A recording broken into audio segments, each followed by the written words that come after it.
This is The Joe Gaither Show on BamaCentral.com.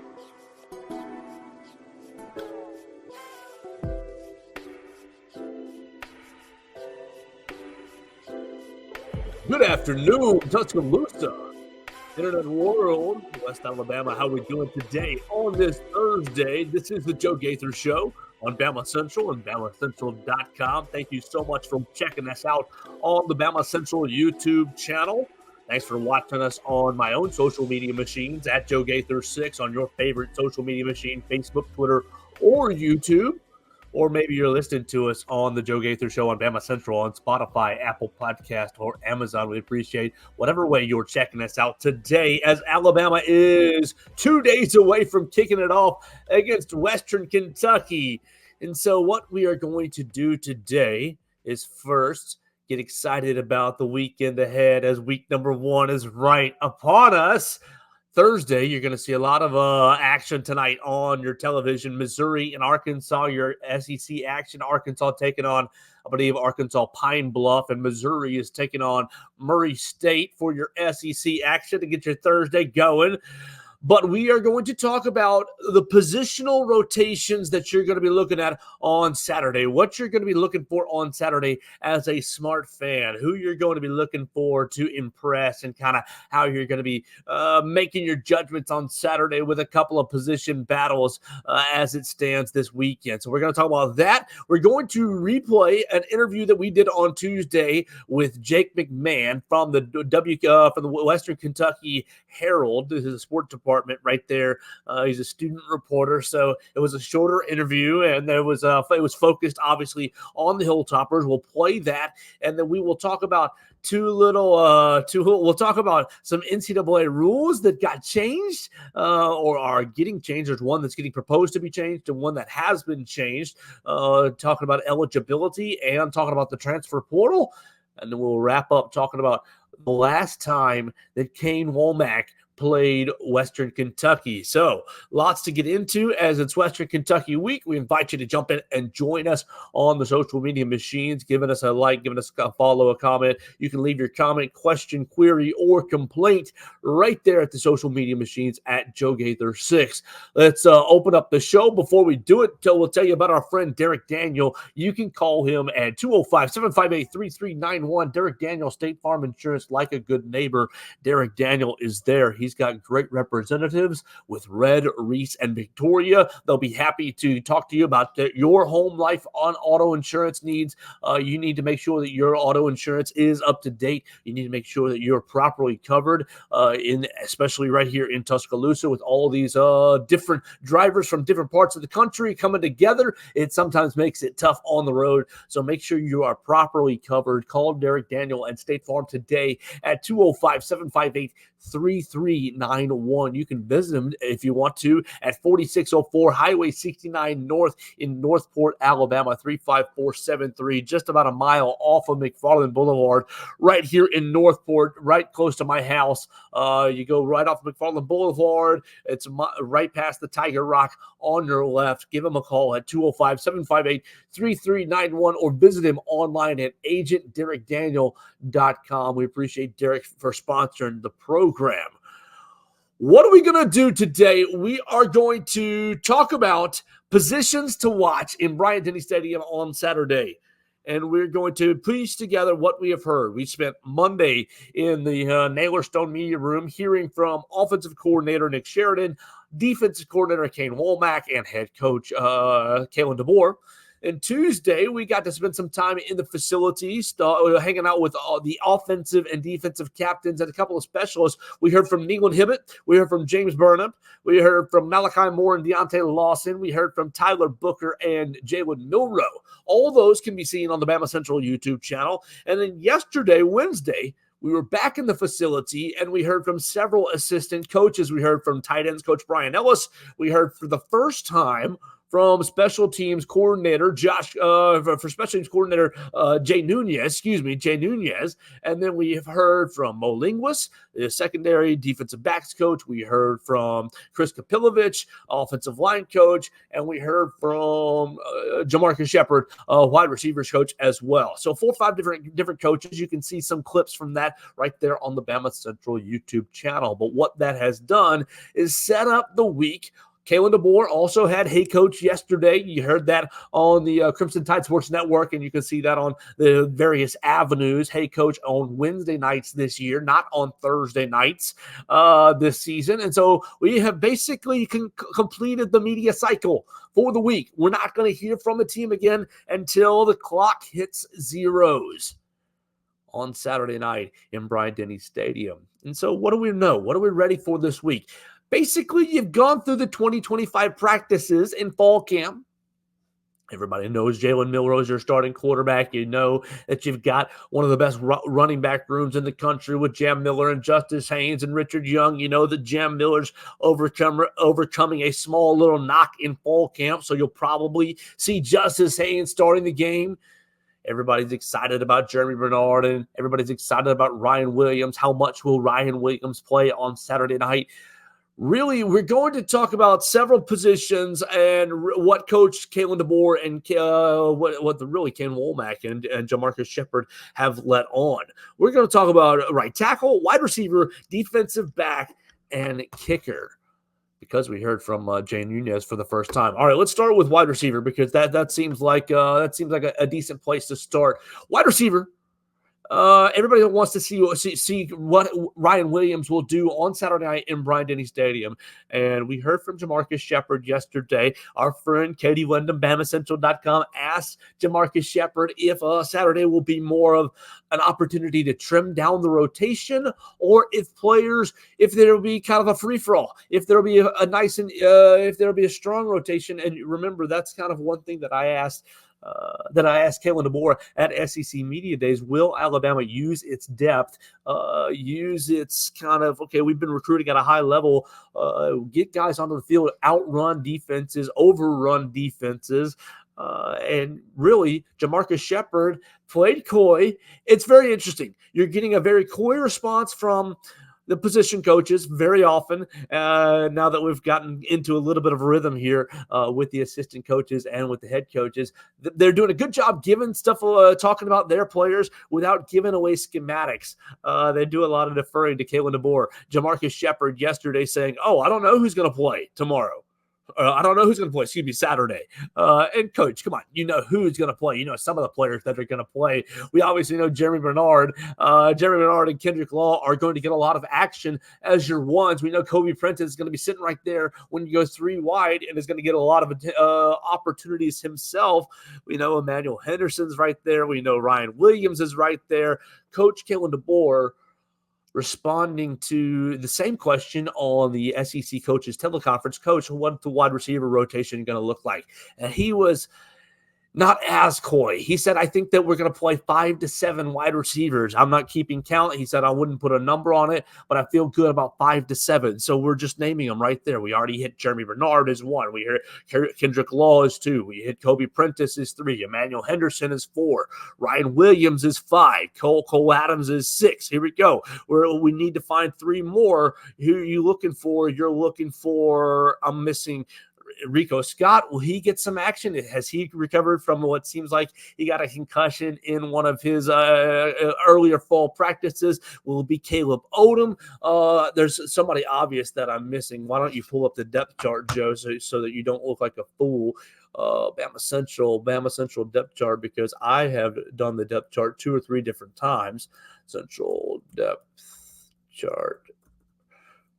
Yeah, perfect. Right there. That's what I wanted. Don't you love it when the Google machine works? Okay, so Jeremy Bernard 1, Kendrick Law 2, Kobe Prentice 3, Emmanuel Henderson 4, Cole Adams 5, Ryan Williams 6.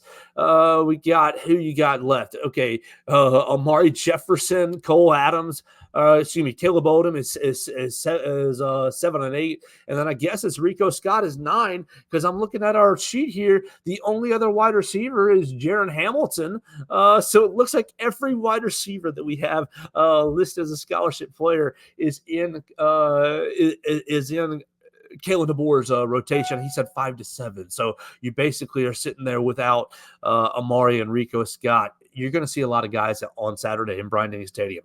And that's something I'm very, very excited about because I think that it's an area that Coach Saban struggled with. Coach Saban was obviously, the success speaks for itself. But an area that I thought he could have done better with is getting more players on the field. I think we've talked about it before, how much it bit Alabama in the 2021. In the end of the 2021 season, when you lost John Mechie and you lost Jamison Williams, obviously you had great wide receivers that year starting, but behind it, you really struggled to develop any wide receivers after that. And those two guys got hurt at the worst times of the season, and you struggled to move the ball through the air after that. And I think you could have done a better job. And I think that's just one area, one time where Coach Saban, you got to get more players on the field. You're recruiting at a high level. These guys are very, very talented. The transfer portal is sitting over there looming over your program. You got to get some of these guys onto the field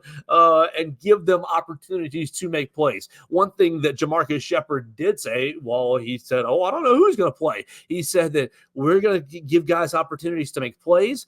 And if you make plays, you stay out there and we let you keep going. If you don't make plays, and he did this yanking motion for anybody who's listening and not watching, he said, you're going to be sitting here watching with me, and where you're going to see this motion and you're going to know that means come over and watch with me. So I think that you're going to see guys, not necessarily a hot hand approach, but I think you're going to see a heavy rotation on Saturday night in Bryant-Denny Stadium at the wide receiver position. Obviously, Jeremy Bernard, Kendrick Law, and Kobe Prentice will get the lion's share of the work, but I think that you're going to see a lot of Ryan Williams and Kobe Prentice, a lot of Cole Adams, a lot of Emmanuel Henderson sitting there backing them up, giving those guys a chance to make plays and seeing what they can do.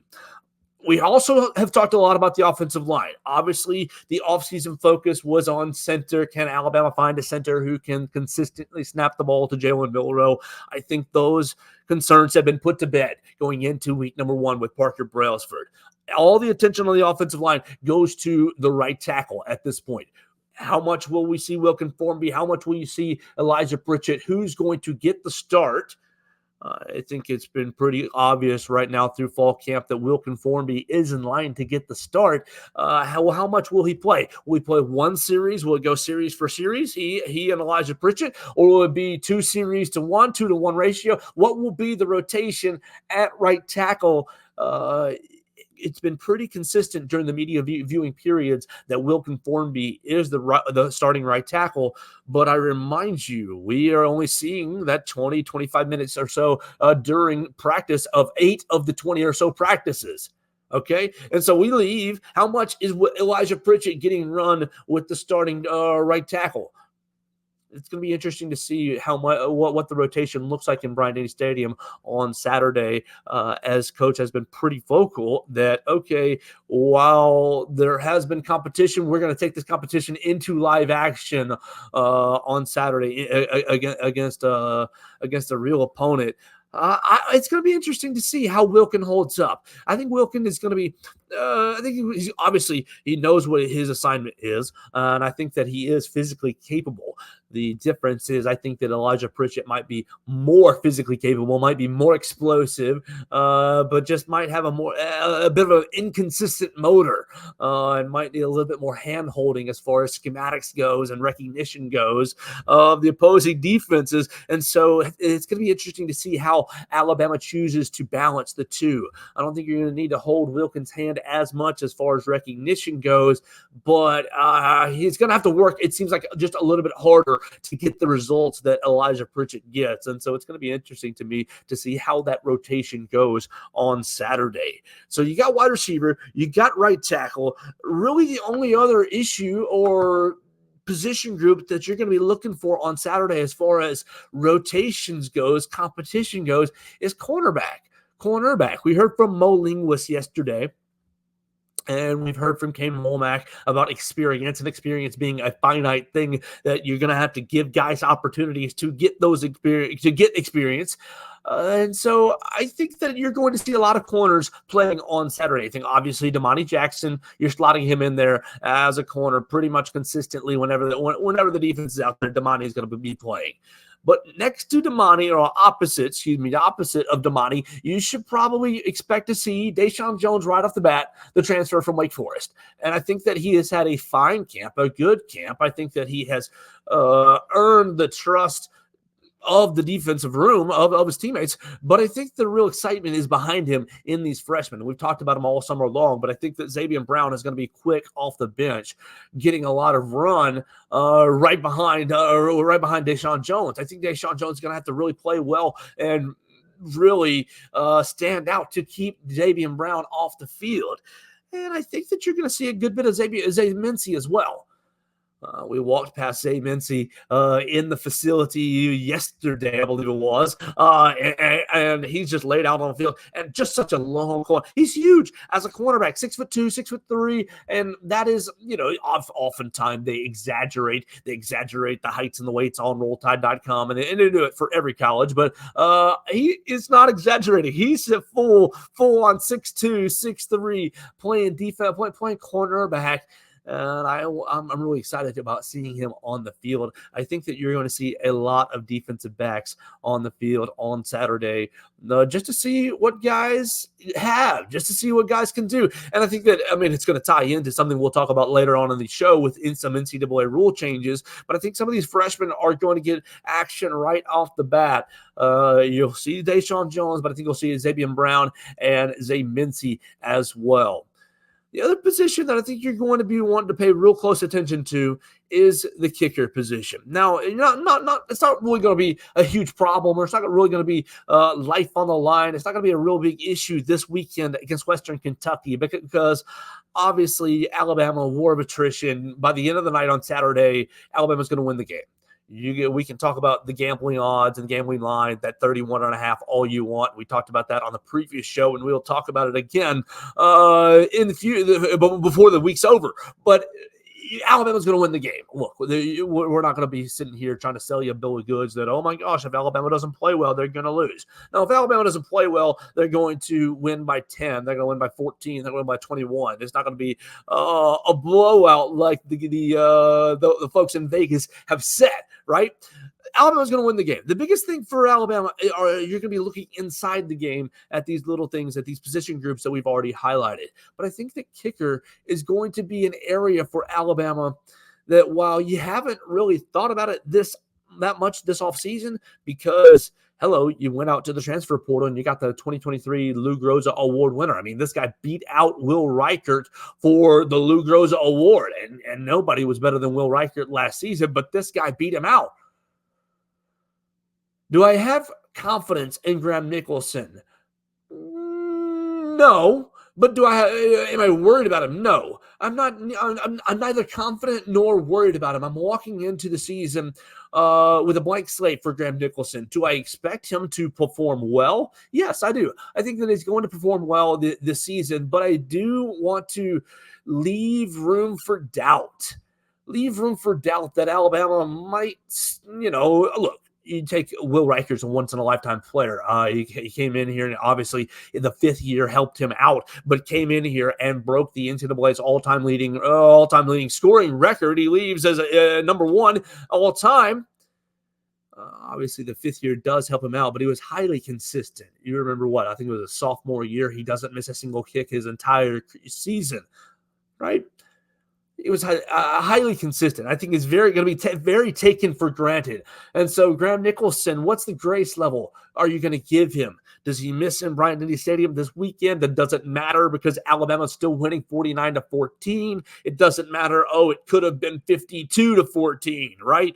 If he'd have made that 49-yarder. What's it going to be? What's his capability going to be on the bigger stage? Will he be able to kick a longer field goal? Obviously, the longer you get, the more inconsistent. We're going to get to know Graham Nicholson as the season goes along.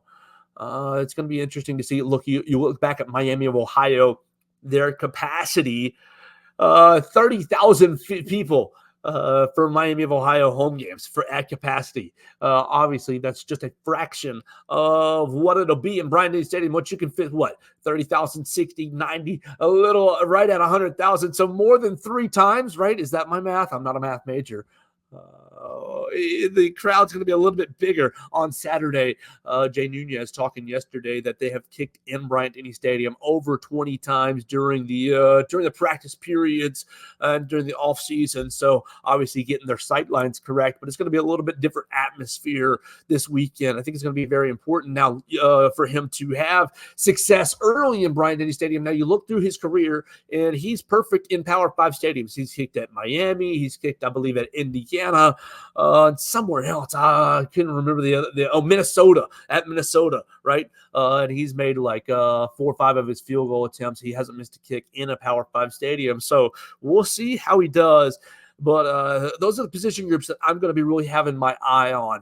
Obviously, I will enjoy watching the defensive line. I will enjoy watching the linebackers. I think that they're going to be a lot of fun getting after some people on Saturday. I'm going to really, really enjoy the running backs. I think you're going to have a lot of fun watching them kind of show off what they can do on Saturday. I think it's going to be an offensive explosion on Saturday. We'll get into that a little bit more in the next little bit of the show. What we're going to do next is turn it over. We're going to replay our interview from Tuesday. We did this on our live streams. We did not put this up on Bama Central's YouTube channel yet or on the podcast platforms. We did this on our live streams. I didn't really feel good about it because I wanted it to be longer. I wanted it to be more in-depth about Western Kentucky. But we had Jack McMahon on, a student reporter from Western Kentucky Sports Herald, Western Kentucky Herald, the sports department from the Western Kentucky Herald, joined us on Tuesday to talk about the Hilltoppers, talk about the game on Saturday. So here's just a little look at the Hilltoppers,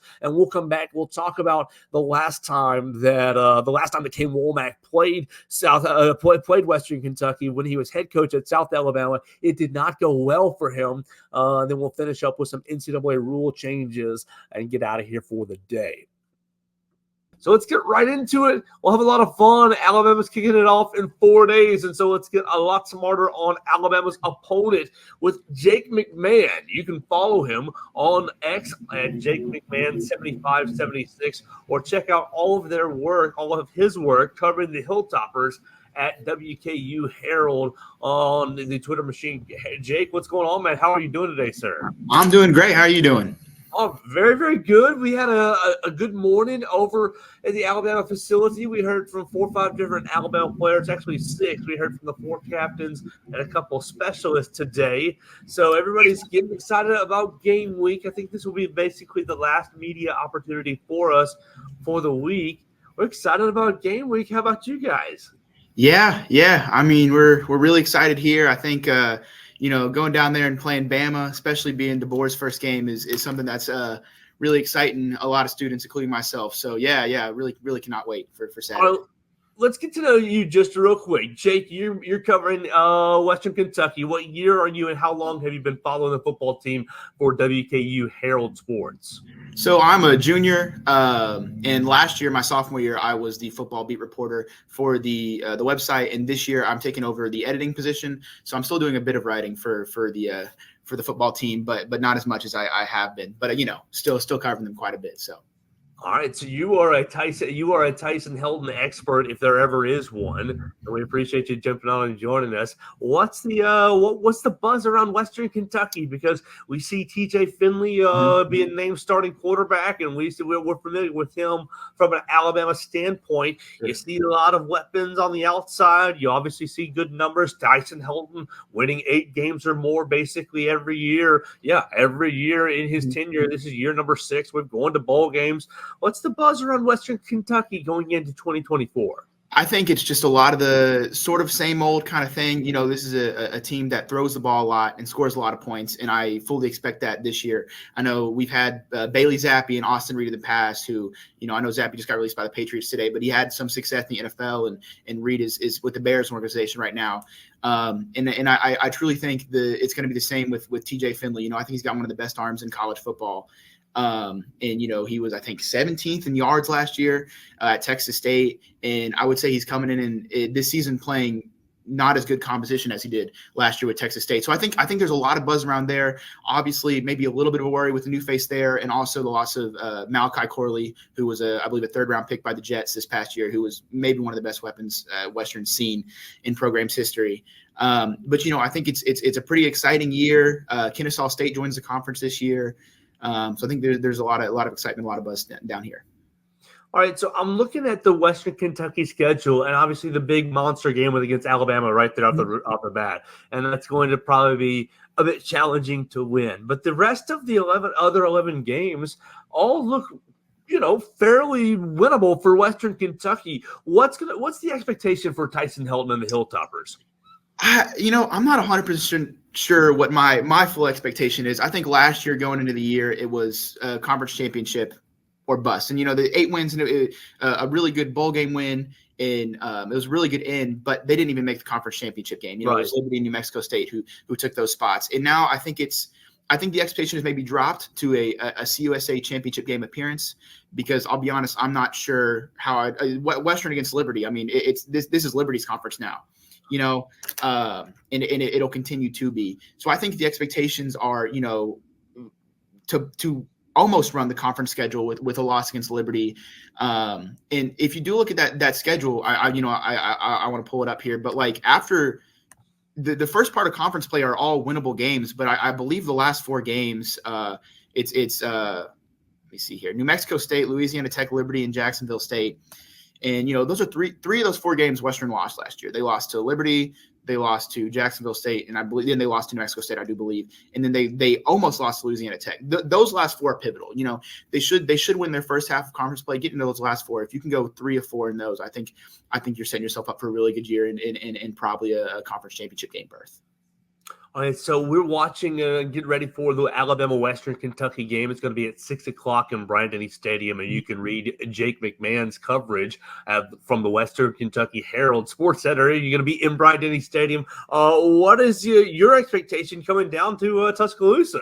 I mean, for one, I'm ecstatic. It's a bucket list item to cross off all the 100 seaters. Bryant-Denny isn't a 100,000 seater, right? Yeah. And I knocked off Ohio State last year. Western played there, and next year they play at LSU. So I'm getting some bucket list games in my time here. But I think the main thing that I want to see with Western is just the quarterback play. They announced TJ Finley as a starter yesterday, but there's also a thing that Caden Veltkamp, the backup, is expected to play, or there's a good chance that he will play. So I'm really kind of just curious to see how much playing time Veltkamp will get coming from the bench, and I think just seeing if its offense still has that sort of dynamic ability without an Austin Reed, without a Malachi Corley, I think is really my main interest. All right, let's talk about these receivers, because you go to the transfer portal, you get Keyshawn Johnson, and then you have 2 receivers who performed pretty well last season. I wrote them out. Where was my notes there? Okay, you have 2 receivers that performed well last year in Easton Messer and Dalvin Smith. They both ended up having 40, 50 catch seasons. What are they going to present to, or how are they going to help TJ Finley attack the Alabama secondary? I think they're all really solid receivers, and they all, they've been here except for the transfer. They Smith and Messer, they know what the assignment is. It's just a lot of passing yards, a lot of passing game, and I expect to see a lot of passing on Saturday. And it's not. I don't expect them to be a Malachi Corley like they had last year, but I do expect just some deep ball, deep threat kind of plays, and really some dynamic plays from the receivers. All right, TJ Finley played Alabama when he was played against South Alabama when he was with Texas State last season. So that was Kane Wommack, Alabama's defensive coordinator. And TJ Finley and Texas State put up, 52 points against Kane Wommack's defense. You look back to 2022 as well. The 2022 season, Western Kentucky beat South Alabama 44-23 in the Caesars Superdome, the New Orleans Bowl. What do you think has been the key for Western Kentucky, at least in that bowl game, to going up against this Kane Wommack defense? Alabama's biggest question mark right now is the defense. How how will they be able to utilize maybe a game plan or something that Tyson Helton does to get after the Kane Wommack defense? In that South Alabama game, I was actually the first game I football game I covered here at Western. So I'm going to try to do my best to remember, but I do remember just an air attack early in that game. And I imagine looking at the score, and I'm looking at Finley's stats from that South Alabama game. He had 368 yards. And, I imagine that was exactly the same way against South Alabama for him. So, and that's really just Western's game. It has been since I've been here, and it has been since Helton's been here, is just air attack, air attack, air attack. And, I think, I guess it's worked for teams against his defense based on those two games, and I would just expect to see more of the same that if you watch the tape from either of those games. All right, and so I'm looking at last year's game against Ohio State and seeing 63-10. Yesterday on my little program right here, the Joe Gaither Show on Bama Central, I'm talking about the 31.5 point kind of what the spread's going to look like, trying to predict this game, and I'm trying to put all these pieces together. Jake, what do you think the game's going to look like? And then I'll tell you what I said, and then we can kind of go back and forth on that. Well, it is a little bit of a funny story. So I went to cover that game at Ohio State, and I did a little game preview. And I was getting a little cocky with my coverage, I'll be honest. And I put a little what I expect in the preview. And I think Ohio State was 29-point favorite against Western. I think around that thing. And I said, look, because I watched both Ohio State games. My dad's from Columbus, so I follow the team pretty regularly. And they had not played very well. And I said, Western's going to leave this game with no more than a three-score loss. 63-10. So, I'm a little cautious with my coverage here. But, so is it 31? You said 31.5. Yeah. I mean, this is what I saw from Western last year against Ohio State, and I expect it to be somewhat of the same. Is Western was in that game, if you go back and watch it, in midway through the second quarter. And then Coach Helton, he went for it on fourth down inside his own 30. Inside his own 40 route there, and that's when the game completely turned around. And, he blamed himself on that. I expect Western to compete, especially early. I don't know what you're feeling on your side, but first game with DeBoer, I mean, there's got to be, that adds to week one and to, anxiety. But again, I see just another sort of second half blowout kind of thing that we saw last year. And I mean, if Western can keep this, I think within the 28 to 30 point range, and they have a good game from Finley or from Veltkamp, whoever we see more of, and it should be Finley. And I think there's a new linebacker coach here, and if they're able to contain Milroe in the ground wise and kind of do that, and I think that would be a success for Western, and that's kind of what I'm hoping to see, I would say. All right, well, I went 59-23 because I think that Alabama's defense is going to give up some points to the Western Kentucky passing game. But I'm looking at that 63-10. I'm thinking, okay, well, Ohio State held them down, but Alabama is integrating a new defensive scheme. The talent is still really, really high, and the talent is still going to be really good.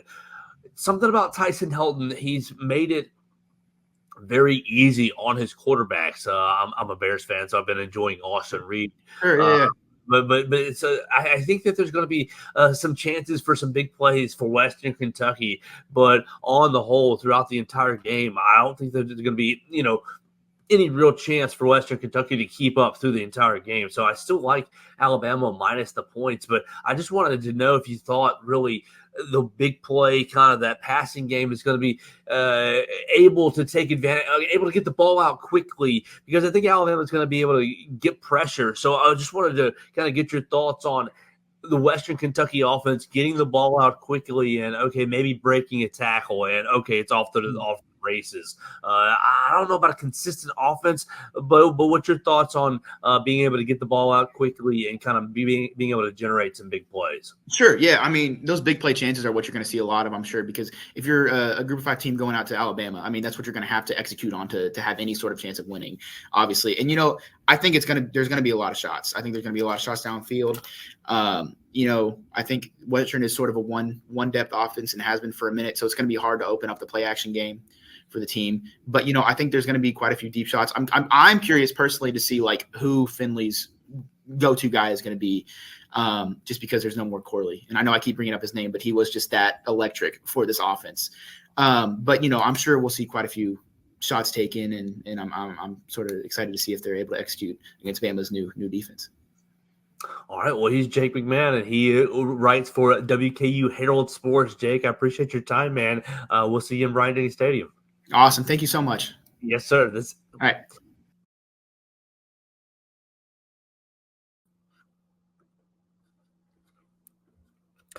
All right, welcome back. That was our time with Jack McMahon from the Western Kentucky Sports Herald, and we appreciate him joining us, giving us a little look at the Hilltoppers.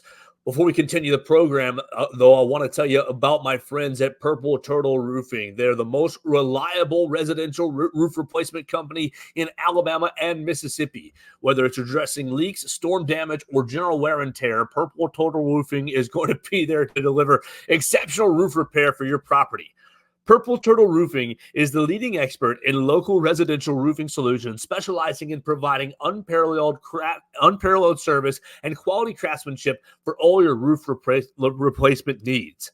Call Dustin and his team today at 877-PT-ROOF-5 for a free roof inspection. That's 877-787-6635 to schedule your appointment, and one of their qualified employees will come check out your roof for free. And they're going to make sure that you're prepared for any and all of life's storms.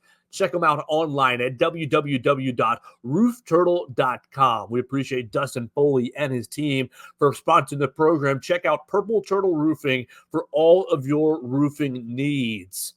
Goodness gracious, we appreciate all of our sponsors, Purple Turtle Roofing and Daniel State Farm and Druid City Music Hall, for sponsoring the Joe Gaither Show. And you can sponsor the show, but just jump at us in the DMs at Joe Gaither 6. We're going to finish the show with two topics. We're going to talk about two NCAA rules that are on the horizon, one that has passed and one that has been proposed. We're going to talk about Kane Wommack and his 2022 game against Western Kentucky when he was at South Alabama. So let's talk about, let's keep it on the football side before we get into rules. Let's talk about Kane Wommack. Let's take you back to, what is this, December of 2022, right? The end of the 2022 regular season, December 21st, 2022, Western Kentucky against South Alabama. Kane Wommack, your Alabama defensive coordinator, then head coach of South Alabama, against Western Kentucky, Tyson Helton, the current head coach of Western Kentucky, then the Western Kentucky head coach, taking on, oh my gosh, the South Alabama Jaguars in the R&L Carriers New Orleans Bowl. So if you haven't looked at this yet, I don't blame you. You're not as deep in the weeds as I am, and that is A-okay. But Tyson Helton took our boy Kane Wommack to the woodshed, winning 44-23 on the back of Austin Reed. Now, Austin Reed is not there anymore. Obviously, Austin Reed is with my Chicago Bears quarterback.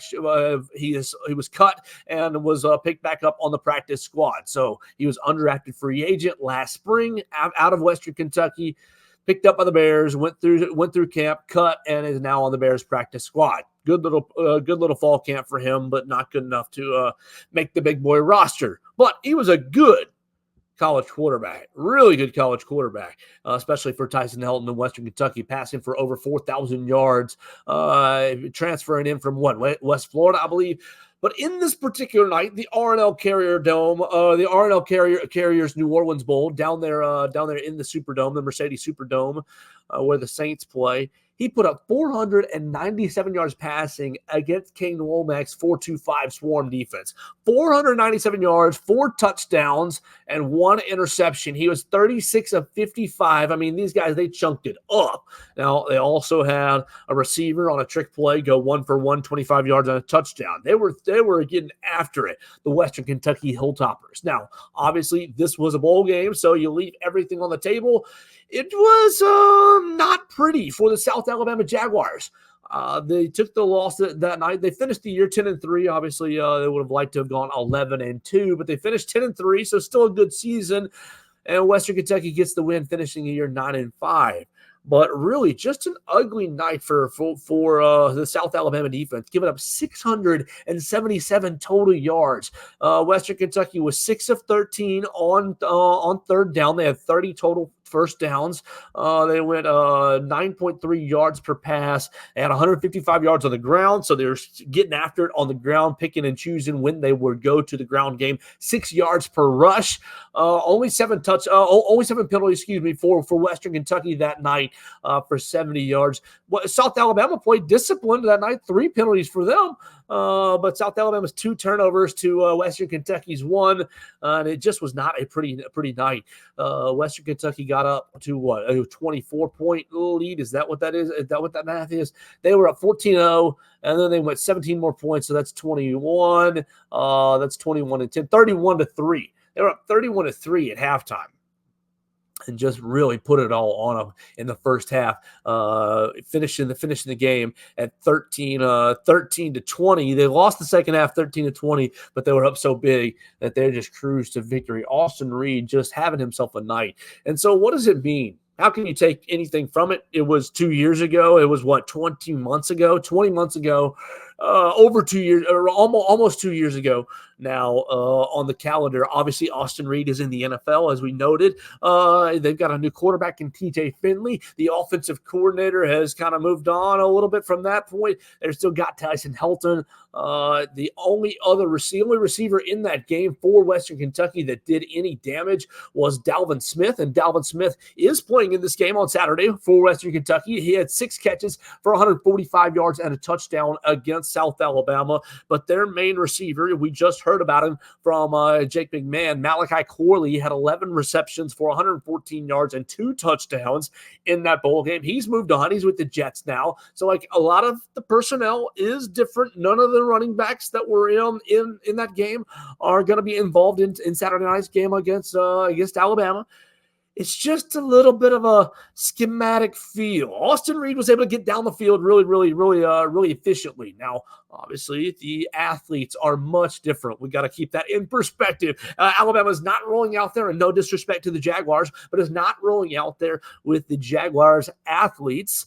The athletes, Western Kentucky got down the field pretty efficiently. Austin Reed pushed the ball down the field pretty well. There was a nice little mix-up of quick screens and quick passes, and they kept them off balance with the running game. Obviously, the focus was the passing game with 50-something passes for Austin Reed. And so they got after the 4-2-5. Do I expect Alabama to give up 44 points on Saturday in Bryant Day Stadium? No, I don't. But what I do expect, it goes back to Monday's conversation where we kind of danced around the over-under. What I do expect is there will be plays that get made against the Alabama defense. Take us back to the very first segment. We're talking about defensive backs. I think you will see, while I do like Xavier Brown and Zay Mincy, I think you will see some of these cornerbacks give up a play or two. I like Devontae Smith. I like Red Morgan playing the Husky. But I do think you'll see some of these defensive backs. There will be a play or two that gets made vertically down the field on these guys. Will TJ Finley be able to take advantage of it? I take you back to last year, 2023, against Texas State, right? This is Texas State, November 25th, 2023. So almost, what is that? Almost 12 minus 3, 8 months ago. Against South Alabama, TJ Finley goes 368 yards in a 52-44 victory over South Alabama, and they got off to a 24-0 start. So 2 instances, Kane Wommack plays against 2 characters, 2 kind of elements that are going to be colliding in this game on Saturday. TJ Finley now in the Tyson Helton offense. And both instances, South Alabama ended up on the wrong end of the 8 ball in the very beginning of the game, going to major holes right off the bat. I wasn't able to find really the entire game for Texas State versus South Alabama, just the highlights, and TJ Finley was getting after it in the passing game.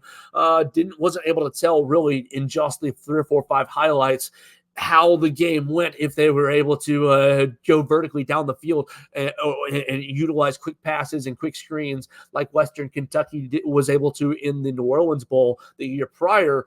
But it's going to be something that Alabama's going to have to watch out for on Saturday.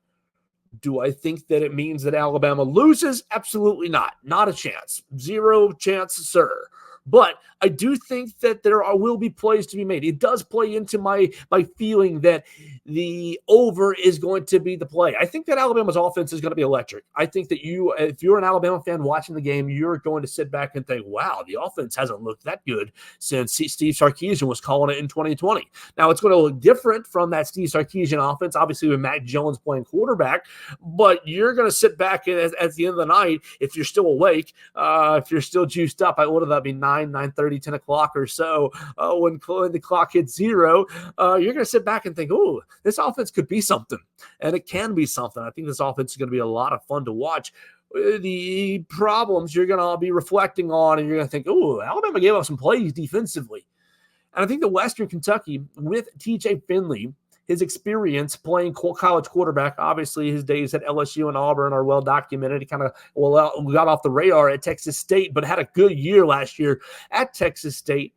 I think you combine his experience with Tyson Helton's offense and Tyson Helton's creativity. I think they're going to find some plays on Saturday night. Will it be enough to scare you? No. But it will be enough to probably, if you're an Alabama fan, annoy you. Absolutely. You'll probably walk away thinking, oh, man, this, that, and the other offense in the SEC is going to hang 50 on us. And I don't think that's going to be the case, but I do think there will be some plays that get made on this Alabama defense. Now, subsequently, you put on the tape. You got to be honest about it, Joe. South Alabama did make a lot of negative plays on the Western Kentucky offense. There was a lot of tackles for a loss. There was a lot of quarterback pressure on Austin Reed, but it was kind of feast or famine. When South Alabama wasn't making a play defensively, Austin Reed was doing the feasting, and then vice versa. So I think you're going to see a lot of that this year for Alabama's defense. I think Alabama's defense is going to make a lot of negative plays on Saturday, and you're going to get fired up about, wow, that tackle for loss. Wow, they got in there for a sack, that tip ball, that interception. I think there's going to be a lot of turnovers in this defense because a lot of the eyes will be on the quarterback. And so it's going to be a lot of fun on Saturday. But I do look at the South Alabama and Western Kentucky game. Look, it's a bowl game. You're rolling out some trick plays. I think that Western Kentucky is going to roll into Saturday night in Bryant Denny Stadium the same sort of way, kind of a devil may care, kind of a let it fly, Charlie. We'll see what happens. Let the dice roll. You're going to have to be aware. They showed a lot of trick plays in that bowl game. I think that you're going to have to keep your eyes up for a lot of misdirection. And then Western Kentucky is going to make a handful of plays. And I think it's going to just make for some talking points next week about Alabama, the security of Alabama's defense, and I think they'll probably be perpetuated the week after that against South Florida. But no, I don't think Alabama's going to lose 44-23 like South Alabama did in that bowl game, or lose 52-44 like South Alabama did against Texas State last year. But I do think that that shows that there are going to be plays to be made against Alabama's defense schematically. Obviously, the talent of Alabama's defense is a lot better than what was at South Alabama the last two seasons. But there's going to have to be on your P's and Q's, and I think everybody's going to have to really be aware of what's going on offensively. I think Western Kentucky presents kind of a challenge schematically in what they do, throwing the ball down the field, a lot of cross patterns, a lot of post wheels, bringing a wheel in behind them, a lot of open wheel routes in that bowl game. So we'll see if Kane Wommack, I'm sure he's used that film this week to get Alabama's defense ready. All right, let's talk about one more topic on today, and it involves the NCAA. Before we do that, I want to tell you about my friends at Druid City Music Hall. They're right down there on the Strip, the premier place for live music on the Strip. They've got acts going on tonight, Tucker Wetmore. They've got acts going on tomorrow, Knox, and then next week it's going to be Thursday, Friday again. With Charlotte Sands and Taylor Acorn, and then Friday with Zach Hood. So they're the premier place for live music on the Strip. Look, you can't always get to the Tuscaloosa Amphitheater, or maybe the Tuscaloosa Amphitheater is not always full.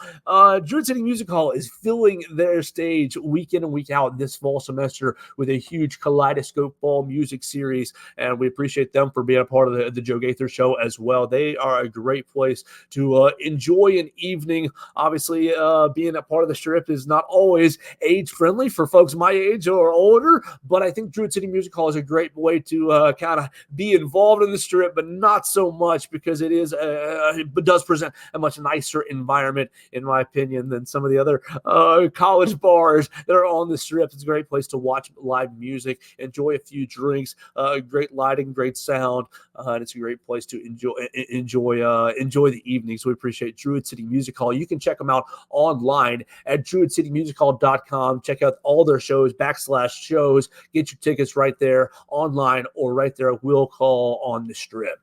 We're going to talk about two things that the NCAA is doing. One thing that's been approved and one thing that is proposed. One thing that's been approved, we'll talk about what has happened first before the proposal. And I can see why this has happened, but I do think it's a bad deal. On Tuesday, the NCAA approved a blanket waiver excluding postseason competition from the 4-game redshirt rule. Now, I love the 4-game redshirt rule. It allows you to see a freshman play against a Western Kentucky this weekend. It allows you to see a freshman late in the year play against Mercer without burning their redshirt. Get you some snaps, son. You're a freshman. Welcome to college football. I love it. I think it's a great rule. But here we go. The NCAA is tinkering with eligibility. Now, look, I didn't hate the COVID years, but I did get kind of lost in the sauce with who had COVID years and who has an extra year of eligibility and what's the last year of eligibility. I think, obviously, I'm under the assumption that this year is the final year of COVID years. I think Malachi Moore represents the final year with Tim Smith as well. But I'm always confused with that. And here we go, the NCAA adding an extra thing. Now, I can complain about it, but it might turn out to be a good thing for the player, and that will make me back on board with being on board with this rule. But what are they doing here? Excluding postseason competition from 4-game redshirt rule. So I'm Johnny Freshman. I can play in my 4 games and keep my redshirt. Let's say I'm Johnny Freshman at the University of Alabama, and we have made the SEC championship game. Well, boom, I can now play in the SEC championship game. I can play in the first round of the playoff games, the second round of the playoff games, the semifinals, and the final. I have 5 more games, right? It doesn't have to be Alabama. I can be Johnny Freshman at Clemson. I can be Johnny Freshman at Ohio State or at Michigan, whatever your flavor is.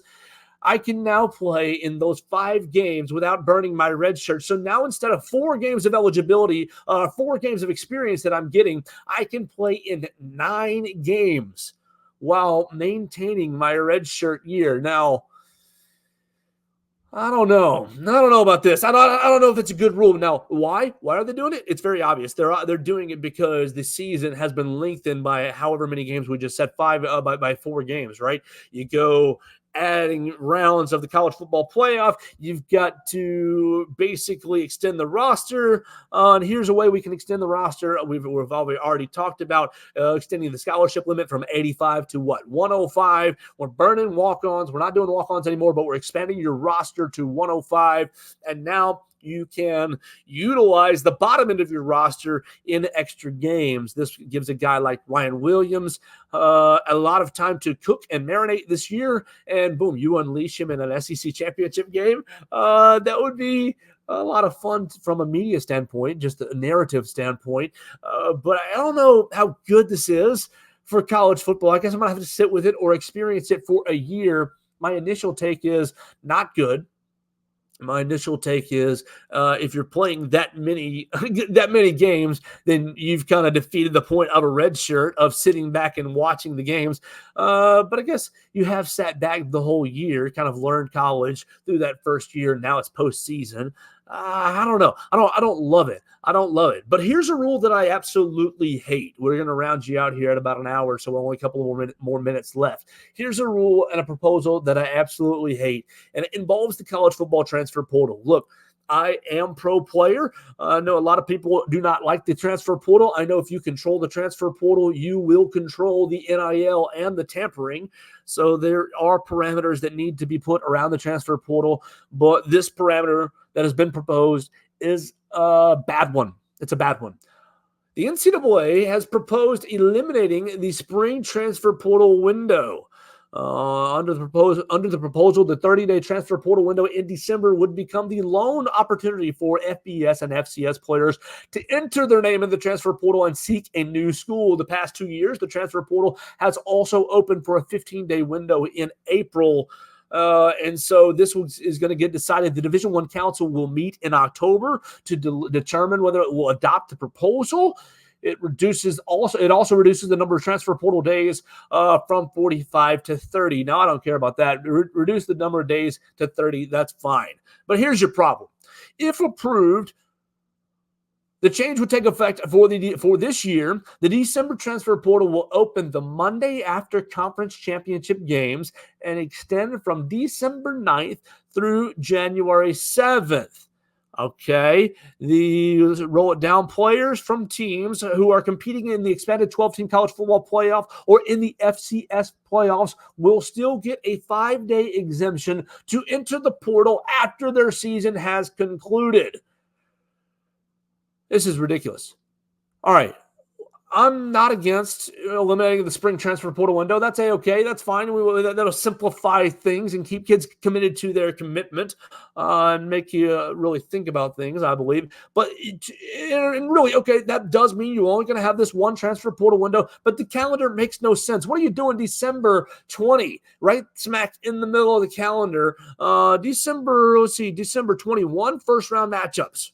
So you got the top 12 teams you've got to deal with. And look, this is not just an Alabama issue. This is all 12 teams that are in the playoff. Obviously, the 4 teams with a bye, they're going to have a little bit of an advantage because they're not dealing with a game right there on their plate. But you're dealing with first-round games, and you're dealing with, will my players be going in the portal or not?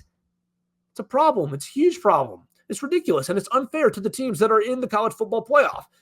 Alabama's probably going to be one of them at the end of the year. It's unfair to Alabama, but it's unfair to all the competitors as well. You should not be dealing with this. If you are not in the college football playoff, if you are, name any squad X, if you're Vanderbilt, if you're South Carolina, if you're a bad team, if you're Mississippi State, if you're Arkansas, and you're not in the college football playoff, you shouldn't have the advantage of having the transfer portal, not all to yourself, because obviously the teams that are in the playoff can operate, but it just creates a layer of competition. Because how do you prioritize your time? Do you prioritize your time getting ready for a playoff game, or do you prioritize your time babysitting your roster?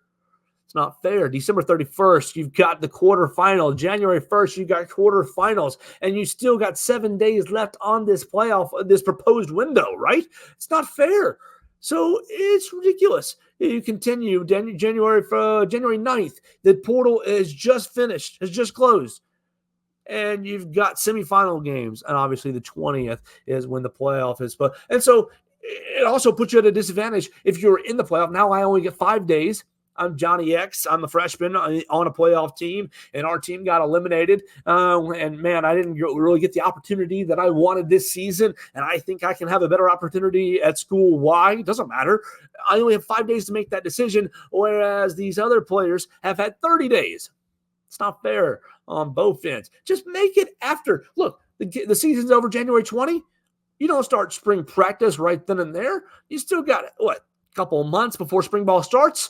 You go through February, March, April, right? Mid-April, May, right? Mid-April, right around spring break is when spring ball starts. So, boom, January 20, start your 30-day calendar. 30 days, everybody's in it. And then obviously you put your exemptions in there for schools that have coaching changes later on. But the calendar is all messed up. You want to make it just one portal window? That's fine. That's A-okay. You want to whittle it down from 45 to 30 days? A-okay. No problem. But just put it right smack in the middle of the college football playoff calendar. You are doing yourself a disservice, college football. Not only are you doing it from a competitive standpoint, right? And from a standpoint of fairness to the kids, but think about your sport. What does the NFL do so well? The NFL does one major thing very, very well. Obviously, it's fun. It's great on Sundays, but it stays in the news year in, year out, month in, month out, week in, week out. There's always an event. Oh, free agency opening. Oh, the draft. Oh, mini camp. Oh, Hard Knocks starting. Oh, camp starting. There's always something. There's almost never a month without an NFL event in it. And I'm not saying you do it for the clicks, but do it for the clicks. What are you doing in February? Obviously, you've got college basketball from an NCAA standpoint, getting ready for March Madness. But from a college football standpoint, maybe extend the season, extend the interest. You've just crowned a national champion, January 20, and boom, January 21, the college football playoff portal, the college football transfer portal opens for the next 30 days. I say you extend the interest of your sport and thus create a more level playing field for all the schools that are in the college football playoff portal.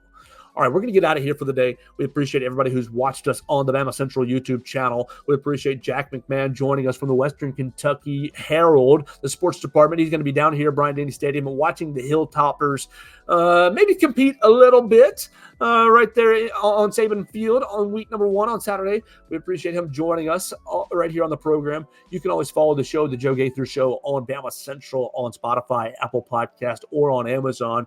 We appreciate anybody who's subscribed, rated, or reviewed the show. Send the show to a friend. We'll be back tomorrow for the first edition of Football Friday of the season. We'll have Katie Wyndham. We'll have a lot of other friends, if we can find any other friends in the Bama Central and the Walsh Riding Network. We'll talk all things football. We'll make some picks.